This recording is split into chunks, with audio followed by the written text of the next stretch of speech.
ano ko naman. Ganito po ba talaga mag-welcome ang City of God? Pinadiretso na sa akin eh. Last week, papunta pa ako ng Santa Ignacia, my right, Pastor. Magkakalayo pa naman, pero hindi tayo pwedeng magreklamo dahil pag tinanggap mo yung sinumpa mong tungkulin sa ating Panginoon, go po tayo sa ministry, walang ano. Panginoon na yung magbigay sa'yo ng kalakasan. So muli po, mapagpaalang gabi po sa inyong lahat. Sa totoo lang po, ay Miss Balingkanaway, sa mga nakakilala po sa pagmumukhang ito. No? Hindi lang po ako 4 years na pumupunta dito.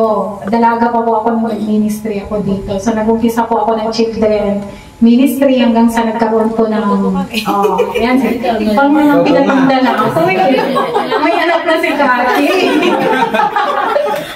Yung bunga mo, may anak na. Ako na pala ako sa pananampalataya.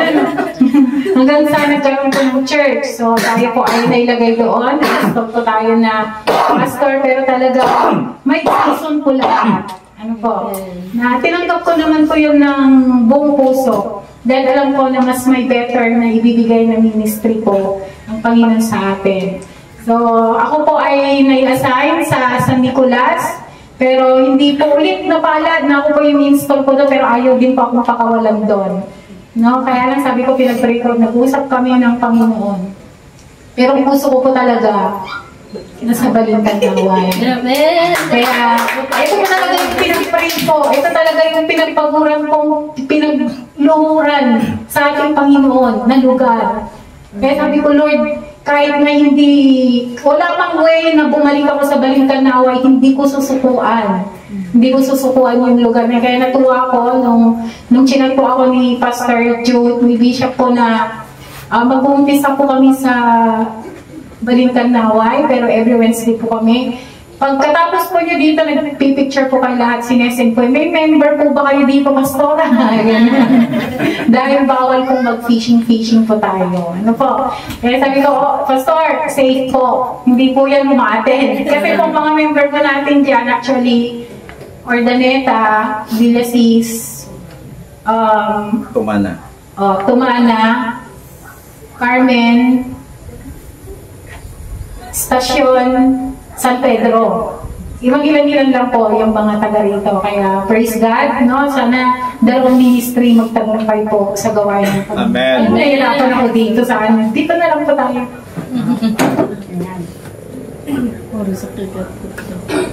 Amen. So kung may mga Biblia po tayo, pagbuklat po, huwag po kayong mag-alala, konti lang po yung isi-share po natin. Dala lang po, pati ako medyo nag-umusap ng aking sikmura.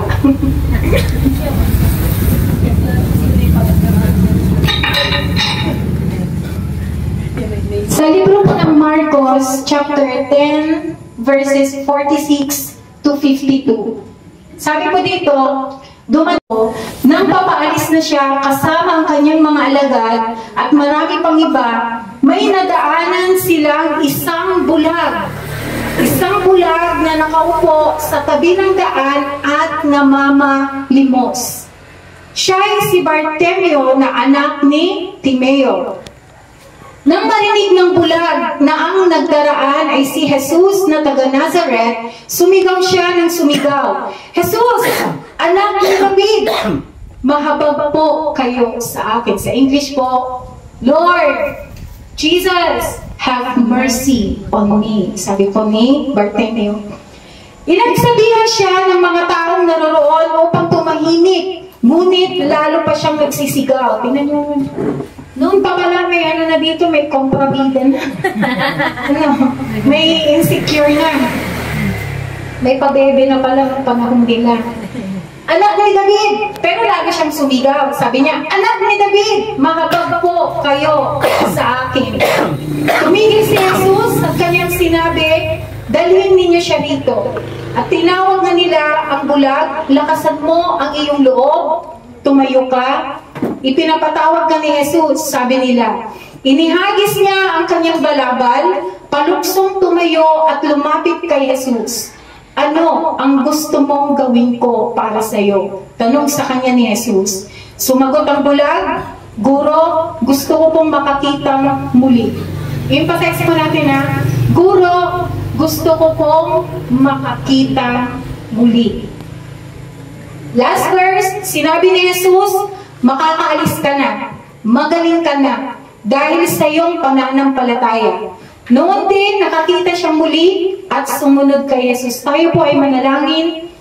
Panginoon, salamat po sa oras na ito na muli mo po kaming pinagkatipon-tipon sa lugar po ng Balintaway upang i-celebrate ang katagumpayan mo sa buhay po ng inyong mga anak na naririto na hanggang uli makinig, magpuri sa inyong dakilang pangalan. Salamat Panginoon at Lord, ako po ay magpapasakop sa inyo, Banal na Espiritu Santo. Muli na kayo po ang manguna sa hapong ito. Hayaan niyo po ng aking mabibigkas ay nasa katotohanan lamang. Patuloy ka namin pinakasalamatan. Ito po ang aking dalangin sa pangalan ni Jesus. Amen. Kung bibigyan po ng pamagat, ang binasa ko dito sa Marcos chapter 10 verses 46 to 52, ano ang gusto kong gawin sa iyo? Ano po yung gustong gawin ng Panginoong Jesus sa buhay po ninyo? Hindi ko po kayo tatanungin isa-isa. Pwede po na sagutin na ninyo sa inyong kaisipan. Naisip na po ba natin yon? Sa sobrang hirap na pa, sabi nga po ni Mami, hindi na niya alam na nalulugi na siya. Binili niya ng 220 pero binenta niya ng 200. Sa sobrang mahal ng mga bilin, pati mga tindera pala, hindi na nila alam na sila mismo nalulugi. Marami ring sakit na lumalabas sa panahong ito. Maraming nalulugi sa negosyo, maraming mga relasyon na nagkakahiwalay, maraming namamatay na mga kamag-anak. Ano ang gustong gawin ng Panginoong Yesus sa buhay mo sa gabing ito? Ano yung pinakagusto mong gawin? Marami, di ba?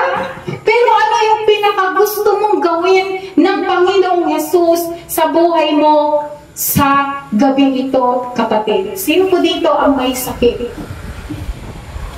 We praise God. Ako lang ang may sakit dahil ako lamang po yung nagtaas ng kamay. Praise God, tayo pong lahat ay healthy. Tayo po ay tumatanda na mahirap bumangon. Position mo pa yung katawan mo para makabangon. Diba? Kung matagal ka nang nakaupo, halos hindi ka na makalakad, masakit na yung tuhod. Nararamdaman ko na po yan. Sa panahon ito. Okay, balikan po natin yung verse 46. Ito lang yung mahirap. Mahangin. Nawawala tayo. Hallelujah. Dumating si Jesus sa Jericho, napapaalis na siya kasama ang kanyang mga lagad at marami pang iba. May nadaanan silang isang bulag na nakaupo sa tabi ng daan at namamalimos. Siya ay si Bartimeo na anak ni Timoteo. So may isa daw na umihingi ng limos na nakaupo sa may daraanan ng tao. Hindi lamang po siya pobre. Siya po ay may sakit dahil siya po ay physically blind. Wala po siyang makita. Siya po ay namamalimos para may maibili siya ng pagkain. Di ba pag nakakita tayo ng pulubi, kung minsan ini-ignore natin. Hindi tayo nagbabagsak ng kahit piso man lang. Yun yung susuporta sa kanila sa buong maghapon, makabili lamang ng pandesal tinghan. Ganun po si Bartimeo. Ano po? Si Bartimeo, nagkaroon siya ng hopeless. Parang wala ng pag-asa. Imagine, isang bulag, hindi niya nakikita yung kagandahan na ginawa ng Panginoon. Hindi niya alam kung sumikat na yung araw. Hindi rin niya alam kung lumubog na yung araw. Hindi rin niya makita kung ano yung itsura ng mga nilalang. Dahil nga po, siya po ay physically blind. Hindi niya makita yung kagandahan na ginawa ng Diyos sa araw-araw. Kaya nagkaroon siya ng hopeless sa buhay niya. Nagkaroon nga po ba siya ng hope? Naging hopeless na po ba si Bartimeo? Sabi po nila, habang may buhay, may pag-asa. Isang beggar, nakaupo sa may daraanan, humihingi ng barya-barya, maitawid lamang niya yung butong niya sa buong maghapon. Tuloy po natin 47 to 48.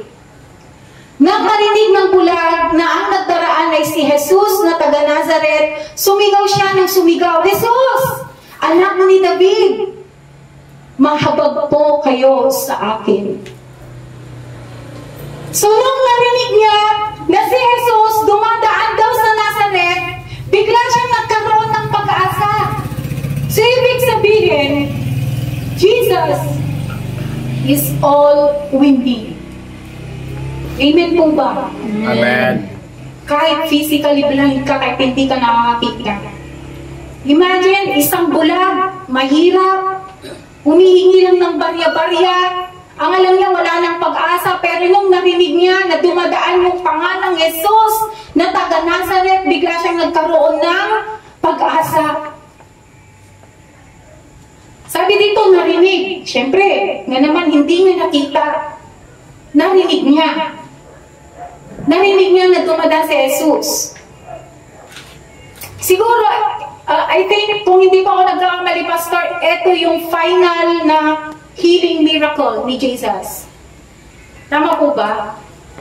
So siguro, si Bartimeo, narinig na niya na itong Jesus na ito, nakapagpatayo na siya ng lumpo, nakapagpalis na siya ng masasamang demonyo sa loob ng katawan ng tao, napagaling na niya yung 12 years na nirereglang babae. Nakapagpagaling na rin siya ng bulag na mas nauna sa kanya. Yung tubig, ginawa niyang alak. So siguro sabi ni Bartimeo, kung nakagawa siya ng maraming milagro, siguro, mapapagaling niya yung paningin ko. Siguro magagawa niya na ibalik yung paningin ko. Kaya nang narinig niya na dumaraan si Jesus, bigla siyang sumigaw. Jesus, anak ni, baka na po nga nagtataka kayo, bakit anak ni David, hindi anak ng Diyos? Sa Mateo 1, konting explanation lang. Sa Mateo 1 po, nakalagay po doon yung genealogy, na nabubulol ako, na yung lahi ni Jesus ay nagmula sa lahi ni David. Kaya, anak ni David, have mercy on me. The word na makapag ka sa aking Panginoon, hindi niya sinabi na, Jesus, Jesus, anak ni David, pagalingin mo ako. Simple sana, di ba? Pag ako yun, andyan na si Jesus. Jesus, pagalingin mo ako kasi bulag ako. Pero hindi, ang sinabi niya, mahabag ka sa akin. Kasi alam ni Bartimeo that he is not only a physically blind. May pangangailangan siya deep in his soul. Kung bakit ganon kamalas yung buhay niya. May kulang sa pagkatao niya, hindi lamang yung paningin niya. Kaya sabi niya, mahabag ka sa aking Panginoon. Hindi niya pinili yung the word na heal me, Lord. Have mercy on me. Sino po ang nangangailangan dito sa ating Panginoong Jesus? Amen. Kala ko, ako lang naman kasi ako yung nagtaas ng ng kamay. Pagpatuloy po natin, verse 48. Pinagsabihan siya ng mga taong naroroon upang tumahimik, ngunit lalo pa siyang nagsisigaw, anak ni David, mahabag po kayo sa akin. So ito na nga, yung mga kontrabida.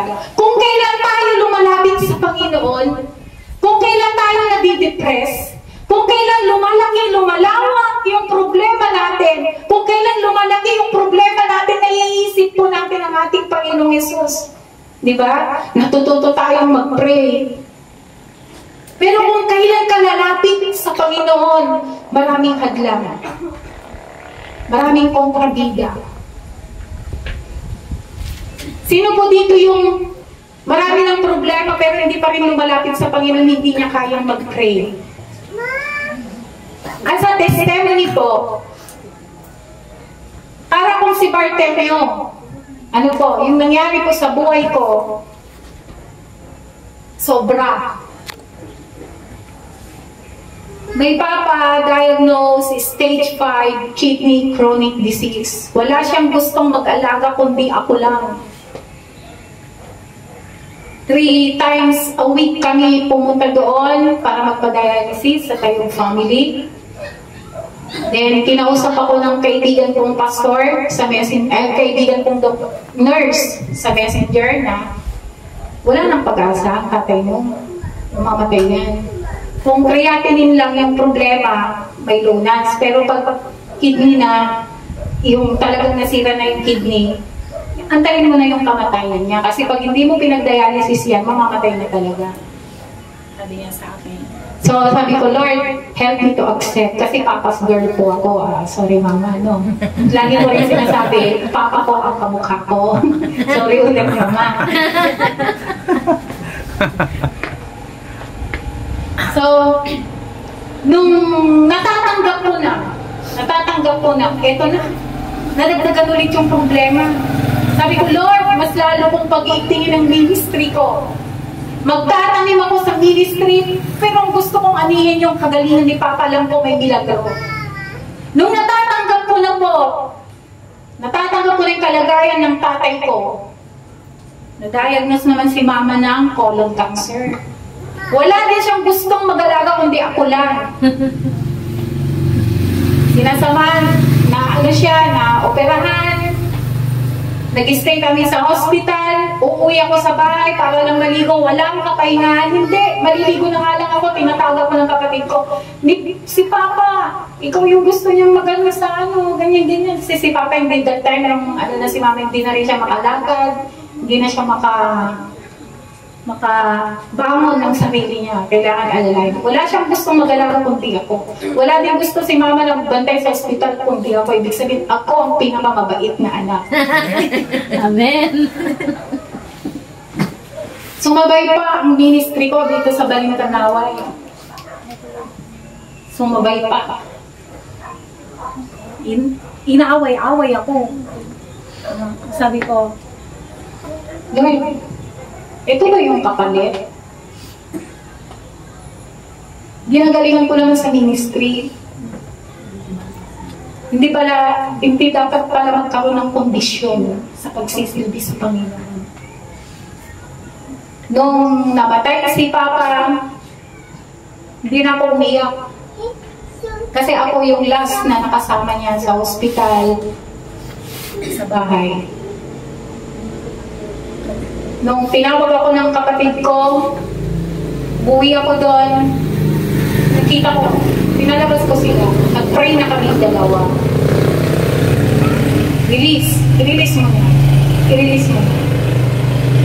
Pero nung hindi itong Christmas na ito, last Christmas, umagang-umaga, parang may inaantay ako na tumawag sa pangalan ko. Kasi pag Christmas tsaka New Year, maaga si Papa na pumupunta doon. Nagpaparamit spaghetti. Handa tayo kasi paborito niya yung spaghetti ko. So, nung parang wala akong maantay, kung natatandaan ni Mama, kasama ko yung aso na kamotor ako, pumunta kami doon, umikot lang ako. Tinanong ko kung anong ihanda ni Mama. Sinabi niya, pang mayaman yung handa niya. Nung, umikot lang ako. Plano ko, uwi na ako sa bahay namin pero hindi dumiretso ako sa sementeryo. Hindi ako makahiyak. Parang may hinahanap yung puso ko. Namimiss niya si Papa. So, umuwi ako sa bahay, diretso ako sa kwarto ko, doon ako umiyak. Narinig ng panganay ko, nag-aapura siya na magtrabaho. Hindi din ako makausap, di ako kumain. So, nag-aalala yung panganay ko, umuwi siya. Sinundo niya si Mama. Hindi namin na-enjoy yung Christmas na yun dahil binantayan nila ako hanggang gabi. Sabi ni Mama, hanggang kasta, si ka lang itipig sa akong kaskas na ka pa rin. So, lihim akong umiyak. Kunak mamimiss ko lang ni Papa. Wala akong maiyakan. Ayaw kong ipakita kasi sa pamilya ko. na mahina ako. Ako pala yung kalakasan nila. So, bakit ko ipapakita na mahina ko? Doon ako lumapit sa Panginoon. Sobrang payat ko noon para akong nagdradrag addict. Dito lumubog. Hindi ako makakain. Hinahanap ko yung Father's love. Yeah. So, nung sinurrender ko lahat sa Panginoon, doon ako tumaba. Hanggang ngayon, mataba na ako. Kaya pinupuri ko ang pangalan ng Panginoong Yesus sa buhay ko. So, ang daming pastor na pumunta sa bahay, sabi, lalo kang magpag-amit, huwag mong bigyan ng butas yung kaaway sa buhay mo. Kasi pag hindi ka na nagpag-amit, sarap ka na ni demonyo. Magbabackslide ka, pastora. So, daming mga kaibigan na pumunta doon. May mga kaibigan na nagmarites lang, minarites ako. Mahina yung pastora na yan. Nilayuan din ako ng makaibang kaibigan ko dahil mahina nga daw ako na pastora. Sabi ko, bawal na bang magkaroon ng problema ang isang alagad ng Panginoon? Bawal na ba na magpakita ng kahinaan sa mga leaders? We need also your prayers. Naging Bartimeo ako din sa Pasko. Kaya nung inilapit ko sa ating Panginoong Yesus, Jesus, I need you. Kailangan kita kasi kailangan din ako ng pamilya ko. Kailangan pa ako ng mga tao na hindi pa nakakilala sa iyo sa lugar ng Rosales. Kaya alam niyo po, pumasok ako sa iba't ibang volunteer to give hope. Para ma-share ko yung testimony ko that I was a Bartimeo. Amen. Nung Pasko. Salamat sa Panginoon. Nakatayo ako ngayon sa harapan ninyo. Amen. Praise the Pag Lord. sinurrender natin yan, pag tinawag natin yung pangalan ng Panginoon, di ba, maraming nagsabi sa akin, mahina yan, pero lalo pong nilakasan ang pagtawag sa Panginoon. Lalo pong niluhod. Umiyak sa Panginoon. Kaya pag lumalapit ka, binabangon ka ng Panginoon. Binabangon ka yung mga taong ng bash sa akin, sila ang tumalikod. Sila ang nawala sa presensya ng Panginoon. Pero sabi ko nga, Panginoon, di naman ako perfecto. Kakasala ko. Alisin mo yung, huwag mong turuan yung puso ko na mag-alit din. Kaya pag nakikita ko sila, nakikita nila ako, kinakausap ko pa rin sila. Hindi ako peke. Ewan ko sa kanila kung peke sila. Tayo ko ay totoo. Amen. Mahal ang Tupperware. So, itong si Bartimeo, lalo niyang nilakasan. Sabi, siguro pag tayo ng mga ilokan, hoy, nagwiwan ka kababain. Diba? Pero hindi niya pinansin yun. Hindi niya pinansin yung mga hadlang na yun ang gawin natin. Huwag natin pansinin, ay, hallelujah, kamutan mami. Dagta ka na sana ni Angkad. Nakita ka tatay Angkad. Kaskas J-Mutan, hallelujah, amen kamutan, praise the Lord. Huwag niyong pakinggan yun, go on, pakita niyo. Pakita niyo rin na may pagbabago yung buhay. Amen. Hindi man kayo magsalita sa kanila, sa gawain ninyo makikita, mamaya dito na rin sila, kasama natin sila. Amen. Na nagtatas na rin ng kamay, pati sila, hallelujah na rin. No? Praise the Lord na rin sila. Palpakan nga po natin ang ating pagkakas. Hallelujah. So yun, huwag po natin hayaan yung mga tao, no, na humahad lang mga bagay, na humahad lang po sa atin, sa paglapit po natin sa ating Panginoon. Dito po sa 49, tumigil si Jesus at kanyang sinabi, dalhin ninyo siya rito, at tinawag nga nila ang bulag, lakasan mong iyong loob, tumayo ka, ipinapatawag ka ni Jesus, sabi nila. So nung inahadlagan siya ng tao, lalo siya sumigaw ng malakas, Panginoong Jesus, anak ni David, maawa ka sa akin, maawa ka. Siguro hindi siya tumigil. No? Hindi siya tumigil sa katatawag ngayon. Tumigil ang Panginoong Jesus. Tumigil si Jesus, sabi niya, tawagin niyo siya. Ilapit niyo siya sa akin. See? Alam niyo po, Every day is a special day para sa ating lahat. Amen. Ang Panginoon lagi nandyan. Gusto lang niya, tawagin natin siya. Gusto lang niya, sabihin natin sa Kanya kung ano yung nilalaman ng puso natin. Although, alam na bago tayo mag-pray, alam na ng Panginoon yung laman ng puso natin. Pero gusto ng Panginoong Yesus na sabihin mo pa rin sa Lord, I need healing, I need financial, diba? Sabihin mo sa Panginoon kasi gusto niya na matest yung ating pananampalataya. Kaya gusto ng Panginoon, sabihin mo kung ano yung gusto mong sabihin sa Kanya. Kaya sabi ng Panginoong Yesus, dalhin niyo siya sa akin. Dalhin niyo siya. Alam niyo, may mga concern, pumunta, huy, bumangon ka na dyan. Pinapatawag ka na ng Panginoong Yesus. Di ba may mga kapatiran tayong ganon? Sister, brother, ba't hindi ka nang ma-attend? Miss ka na namin. Di ba? Kung may mga kontrabida, may mga supporter din tayo sa ating pananampalataya. Yun yung mga tunay na brothers and sisters. Sana lahat po tayo dito nagsusuportahan. Pag alam mong may pangangailangan ng kapatid mo, pag alam mong kailangan kanya emotionally, puntahan mo siya. Amen. Kakaroon ba tayo lang kakabsat? Nya kanyo nga labsanan, di kabsat yo, pag yung may mga problema na nangangailangan na, tapi, di ba? Uy, awang ka di Merkulis ha. Dagas ang kadamdama ha. Or kaya, kahit hindi Merkulis, pag nagkasalubong kayo. Oh, hello ante, hello uncle, hello mami, hello daddy. Diba? Hello sister, hello brother, magpansinan po tayo. Amen. So ganyan ang mga yung mga ibang tao. Di ka na tumindig ka na, pinapatawag ka na ni Jesus. Ano po yung nangyari nung sinabi nila yon?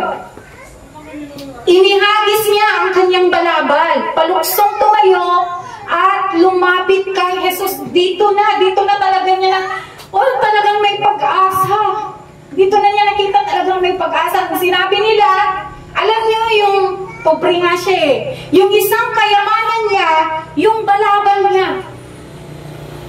Yun yung natitira sa kanya na yung mayakap sa kanya, yung kanyang balabal.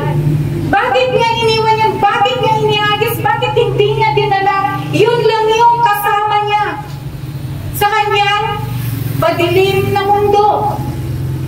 No? Iniwan niya para lang ma-meet si Jesus na lang niyang mapapagaling siya. So sabi na, tumindig ka, pinapatawag ka na ni Jesus, tumindig siya kaagad. Lumukso pa nga daw eh. Tapos iniwan niya yung cloak, yung balabal niya. You have to surrender everything. Iwan mo kung ano yung comfort zone mo. Matagal na siya doon, na nakaratay. Matagal niyang inuupuan. Siguro sa umaga, tanghali, inuupuan niya yung balabal na yon para mamalimos sa gabi. Yun yung ginagawa niyang kumot. Panlaban sa lamig dahil doon na siya nakatira sa roadside na yun. Pero nung tinawag siya ng Panginoon, iniwan niya. Amen. Kaya po ba natin isakripisyo kung anong meron po tayo? Diba? Malakas ang negosyo, pagkaraw ng linggo, mami. Kaya mo bang isakripisyo yun? Mamit lang yung spiritual needs mo. Mamit mo lang si Jesus sa araw ng linggo. Maraming mga negosyanteng ganyan. Maraming ngayon, Sabado at Linggo. Maraming mga suki. Sister Vilma, maraming walang eskwela. Mabili ang palamig. Pag-araw ng linggo, di ko isasara ng tindahan ko. Sayang yung tubo. Diba? Sayang yung kwek-kwek. Sayang Matatakaw pa naman ang bata ngayon. Bakit ako, anong pipiliin ko? Yung malaking tubo o yung makikinig ka ng sermon ni pastor? O, diba? You have to surrender everything to Jesus. Amen. Iwan mo yung comfort zone mo. At ang Diyos ang bahala sa'yo. Amen. Dodoblihin niya kung ano yung iniwan mo. Dodoblihin niya kung ano yung sinakripisyo mo. Yes. Di ba? May seminar. Sayang yung allowance ko. Lord, naintindihan mo naman ako, di ba? Di mo alam, may blessing pala nung araw na yun. Sayang, mas malaki pala sa allowance mo. Sa allowance na ibibigay sa'yo. Kung minsan hindi tayo pinapahiya ng Diyos. Kaya pag-araw ng samba, punta po tayo. Amen. Dahil once a week lang naman tayo nakakarinig ng salita ng Panginoon, ilang minuto lang. So dito nagkaroon talaga ng pag-asa si Bartimeo. Iniwan niya kung ano yung nagpapacomfort sa kanya. Then, 51, ito yung nakakatawa. Ano ang gusto mong gawin ko para sa iyo? Tanong sa kanya ni Jesus. Sumagot ang bulag, Guro, gusto ko pong makakita ng muli. Sabi ni Jesus, nung siguro nakalapit na siya. Bulag pa nga siya eh. Siguro kung sino-sino pa yung tao nga nadagdakamat na dito nga mga pasapasalin, di ba? May bed naman kasi bulag nga siya eh. Nung nakalapit na nga siya kay Jesus siguro, sinabi ni Jesus, ano yung gusto mong gawin ko sa iyo? Siguro kung tayo po ay nabubuhay doon, kung tayo po ay nabubuhay noon na, ano yan, prangka, yung gano'n. Hello, Jesus. Tinatanong mo ba eh, alam mo na nga, nabulag eh. Siyempre gusto niyang makarinig siguro. Di ba? Alam na nga ni Jesus, nabulag siya, bakit pa niya? Tinatanong ko ano yung gusto niyang mangyari. Dahil gustong makita, sabi ko nga kanina, ng ating Panginoong Yesus, yung pananampalataya natin. Alam na niya na gusto niyang makakita, pero bakit pa niya tinanong? Pero alam niyo pong sagot? Ni Bartimeo? Ano yung pangangailangan ni Bartimeo? Pagpakain. Pera. Pero ang sabi niya, gusto ko makakita mo. Bis na sabi niya, Guro, nagugutom ako. Gusto ko ng tinapay. Guro, wala akong pambili mamaya ng pagkain. Gusto ko ng pera. Pero ang hiniling niya, makakita. Kung minsan, yung hinihiling natin, kung minsan hindi binibigay ng Panginoon yung pangangailangan natin, ay yung pinag-pray mo. Kasi yung hinihiling mo sa Kanya, iba yung need sa want. Diba? Ang hinihiling mo kasi sa Panginoon, yung gusto mo, hindi yung pangangailangan mo. Lord, gusto ko rin ng kotse, kagaya ni Bishop. Ay, nakakatawa mo pang iparkingan. Pag nakagarod. Alam niyo po, eto minsan nag-Bible study po ako. Hindi ko alam kung may mga nakarinig dito noon. Hindi lahat ng prayer tinutugon ng Panginoon. Tutugunin lang niya yung mga pangangailangan mo. Huwag kang hihingi ng ang dumawat tilugan na di mo magkailangan. Tapos tinanong ko yung isang tatay. Ay, yung tatay, ano yung gusto mo natugunin ng Panginoon sa prayer mo? Kaya po kumati, baro po pastora, nagpiro kang tikarayan dito, balintang naway. Barko, ibibigay ba yan ng Panginoon? Barko. Okay pa, baka i-provide din ng Panginoon. Pero barko dito sa balintang naway. Kaya natawa ako eh. Kaya yun, no? Ang hiningi ni Bartimeo yung pangangailangan, hindi lamang sa katawan, kundi sa kanyang soul, sa spiritual. Hindi siya humingi ng kakailanganin niya, pagkain mo pera, pero hiningi niya yung makakita siya, yung magaling siya. Pinagaling po ba siya ng Panginoon? Sinabi ni Jesus, makakalis ka na, magaling ka na dahil sa iyong pananampalataya. Noon din nakakita siyang muli at sumunod kay Jesus. So pagkasabi niya, Guro, gusto kong makakita. Ngayon din, magaling ka na. Immediately. Now na. Hindi yung, mamaya, pagagalingin kita, busy pa ako. Kailanman hindi naging busy ang Panginoong Yesus sa kanyang mga anak, lalo na sa mga sumasampalataya, lalo na sa mga miyembro ng Balintang Naway. Magsiselos ang sabit. No? No? Ibibigay ng Panginoon yung pangangailangan ng mga tao sumasampalataya sa Kanya. Immediately, gumaling. Nag-backslide po ba yan? Nung gumaling ba, hindi na nagparamdam sa Panginoon. Nagparamdam kasi sabi niya, pati siya sumama na sa paglalakad ng Panginoong Yesus. Sumama na siya. Hindi na siya nagpaiwan. Sumama na siya. Tuloy-tuloy na siya. Sumama sa ating Panginoon. Baka tayo, natugon lang yung prayer natin. May magpasalamat, makakalimutan natin. Tapos mag-i-stop na. Ayan, tinugon na ng Diyos yung panalangin ko. Wala man lang, thank you Lord. Tapos hindi na nasundan yung pag-follow mo. Buti pa nga sa Facebook, marami kayong pinalo. I-follow niyo po ako. Kesa pinalo niyo si Jesus. Natugunan lamang yung prayer natin, doon na tayo nag-stop. Hindi po, kapatid. Tuloy-tuloy po yun. Amen. Dapat nasamahan natin, no? Ang ating Panginoon. Tuloy-tuloy yung pananampalataya. Tuloy-tuloy na magtiwala, maniwala, magpasakop sa ating Panginoon. Hindi ko alam kung ano yung mga ibay natin minsan, kung bakit wala po tayo. Hindi po tayo dumadalo sa importanteng mga gawain.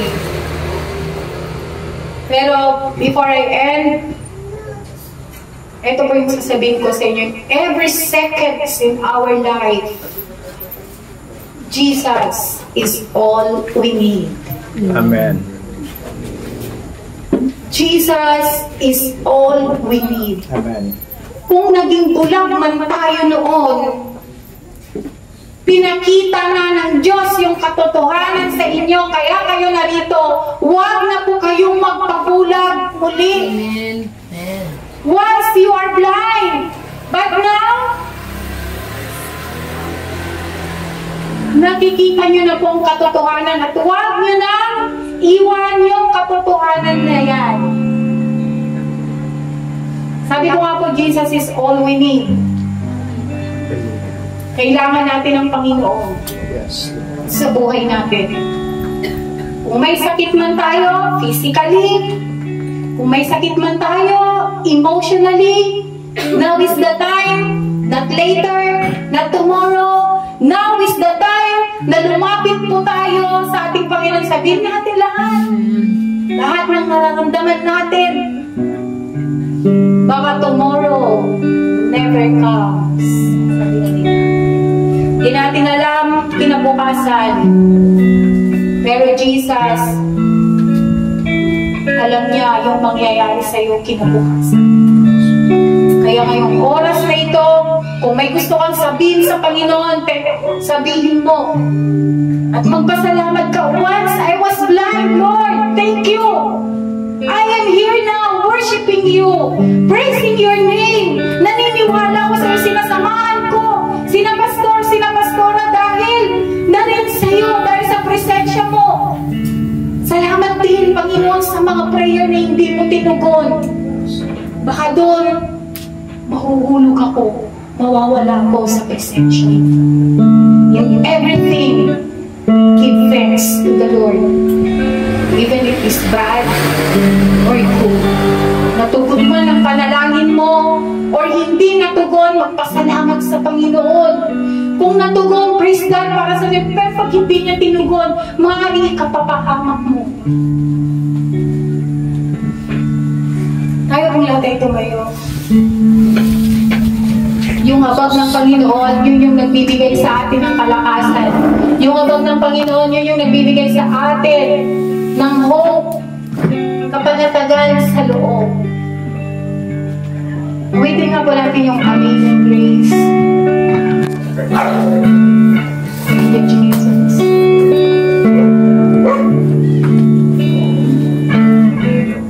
Hallelujah. If you know the song, please sing it. Sing grace, how sweet the sound that saved a wretch like me.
sa gabi po ito,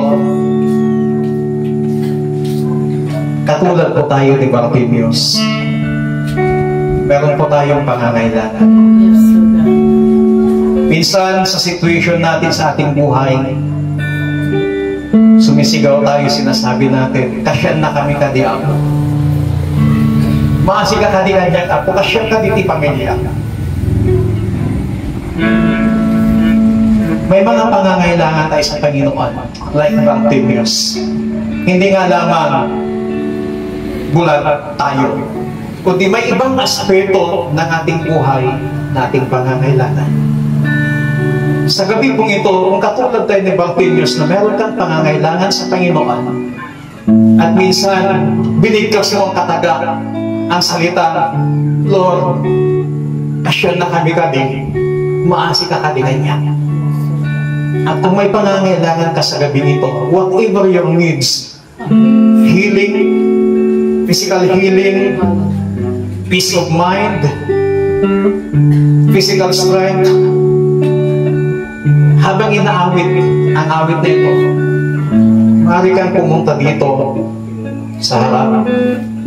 Kung may pangangailangan ka sa Panginoon, at sasabihin ng Panginoon, pag inilapit mo sa kanyang pangangailangan mo, sabi ng Panginoon kay Bartimeus, anong gusto mong gawin ko sa iyo?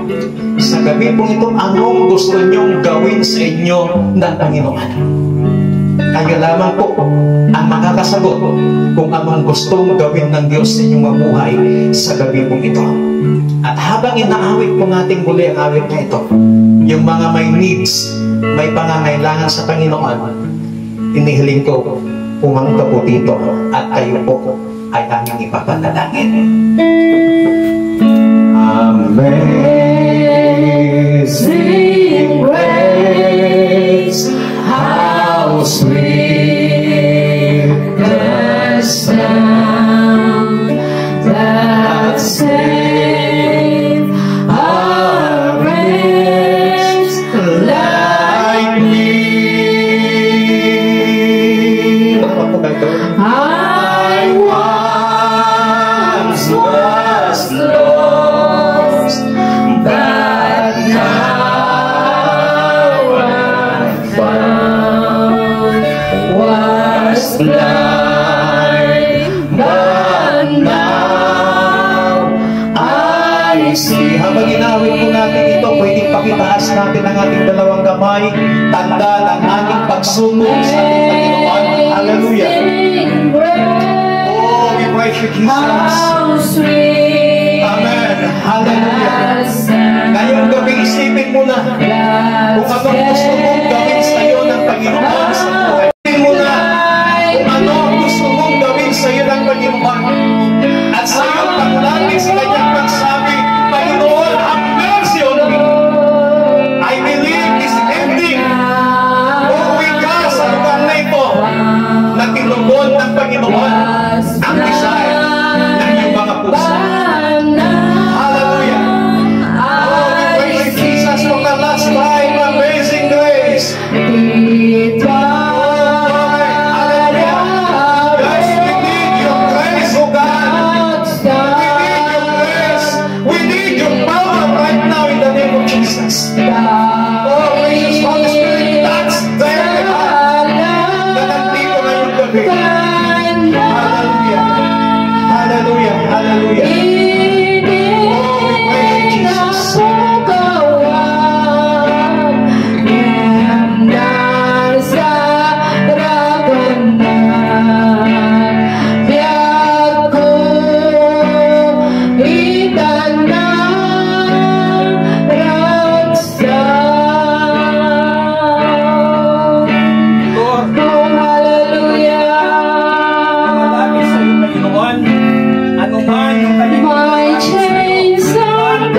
ang laman ng kanyang puso. In the name of Jesus, in the name of Jesus, Lord, nandito sa namin, sumusuko sa inyo, Panginoon.